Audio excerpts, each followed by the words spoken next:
Where did the button go? Oh, it's recording. Okay.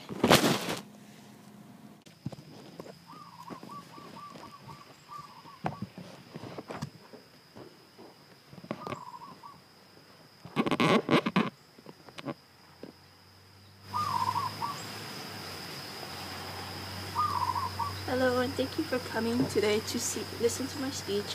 My name is Jerica, and my speech is on subliminal messaging. Subliminal messaging can be good or bad. In advertisements, we don't even know that the subliminal message is there because only our subconscious mind picks up on it. Subliminal messaging has a very subjective definition. It is basically the idea that it is subliminal because it is under influence. It is the idea that if you give a person a message, if you give a message to someone subliminally, they'll internalize this message and act on it without even being conscious of this message. Subliminal messaging is manipulated all the time in advertising. If a company wanted to sell more popcorn, they could flash popcorn on the screen really fast, and then after this, you'll start thinking, oh, I want some popcorn, and then you'll go and buy some popcorn. In stores, subliminal messaging can also be used. If the store has their fruits and vegetables toward the front of the store, you'll associate this store with being fresh and healthy, and you'll spend more money at this store than another store that has their fruit and vegetables towards the back of the store. The store with the fruits and vegetables to the front of the store is priming you to think that they are healthy. Subliminal messages are used everywhere. You can find subliminal messages in movies, commercials, magazines, newspapers, on the internet, in stores, and even around you in public. For example, in Chicago, there's this road, and it goes around a bend by a lake, and it's known for causing many accidents because people don't slow down, they speed up. They tried this experiment where they painted lines on the road, first far apart and then close together, and then as the drivers went, instead of speeding up, they slowed down. These lines were meant to make them perceive them as going faster. So when they stopped the drivers after they ran around the bend, they asked them, "Did you notice that you slowed down?" And they were wondering, and they were shocked. They said, "I slowed down? I thought I sped up." And then when they asked them if they saw the lines on the road, they're like, "There's lines on the road," and they're looking behind them at the road.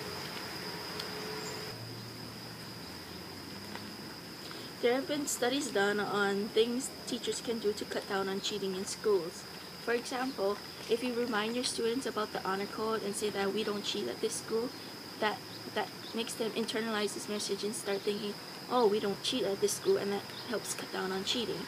Another thing you could do, they did a study or a little test, is bring in a student dressed in different school's clothes, a shirt or a sweatshirt, and say that they're from a different class and that they missed the test that during when it was their time, and that they have to take it with your class. And then while taking the test, have them cheat noticeably, and then the other students will see it and think, oh, they're cheating, we're not like this person, and they won't cheat. It'll cut down on cheating in class. Whether subliminal messaging is good or bad is an open debate, because most people see it as bad because it's manipulative and evil. They say that it's your way of manipulating someone to buy your product, and it's kind of evil, manipulative, and wrong. They should be making decisions on their own. If you think about Inception, it's kind of like that, where you plant a message in someone's mind and they don't know it's there, and then it grows and grows and they act on it thinking it's their own idea, and then you profit from this. So it's manipulative, and people say it's wrong, that you shouldn't be nudging them in that direction. They should be making the decision on their own. It can be good because, as I said, that they did this experiment in Chicago on the roads where people slowed down and death rates went down, but people still say it's manipulative and it's wrong. People should be doing this on their own. I also have some pictures and videos to show you subliminal messages and advertisements, and show it to you now.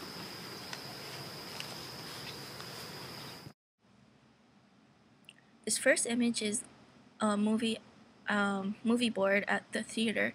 It's spelling sex with the Superman, Aragon, and X-Men letters. Now is the Coca-Cola. If you look closely at the ice cubes, you can clearly see a lady in one of them. This is also another popular thing to see in advertisements. Next you see is the Skittles explosions. When you look closely, instead of berry explosion, you'll think berry sexplosion. And then of course, this is an Iron Chef episode where you'll see McDonald's flashing on the screen. They'll slow it down so you can clearly see the McDonald's logo. Later on, when asked, the network didn't realize that there was the McDonald's logo. They said it was an accident and a technical error. If not, there it was again. Now let's go slow-mo this time. Alright, and we're going to go at 1:15, so we're seeing every single frame right now.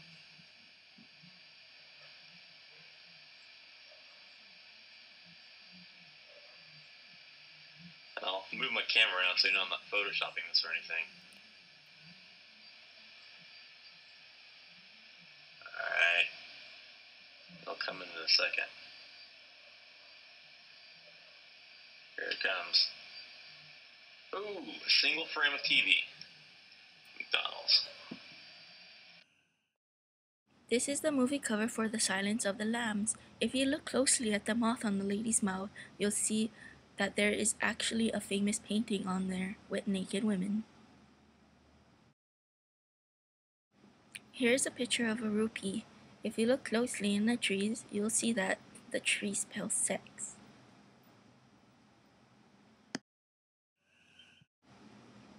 This is a KFC commercial. If you look closely towards the end, they'll show you the dollar snacker up close. When you look at the lettuce, you'll see that there is $1 in it. Today, I am a wealthy man.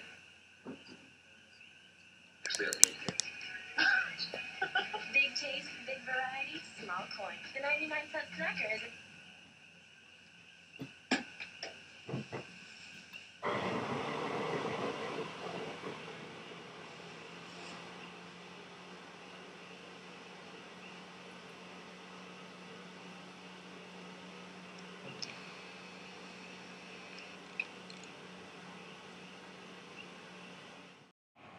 This concludes my speech. Thank you for watching.